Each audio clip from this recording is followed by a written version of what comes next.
sarado yung classes, sarado yung mga classroom, hindi makapunta sa laboratory. Sa laboratory, meron tayong microscope.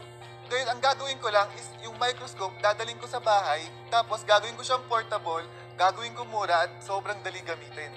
So, paano ba siya gamitin? So, place lang natin siya on top. And then, makikita mo may spotlight. And then, yung focusing flap lang niya, ilalagay mo lang siya sa may loob. Okay, ang i-view nating sample ay langgam or ant. Ipapatag lang natin sa taas ng focusing flap. Medyo malabo sa una, pero since we have this flap, we can push down para makakita ng best image. Pwede na rin itong magamit sa mga online classes. Bawat isang student merong microscope nakalagay sa cellphone nila or tablet. Tapos yung teacher nila sinabi na, okay, show me Jigsaw. Lahat sila pinakita yung Jigsaw gamit yung Zoom.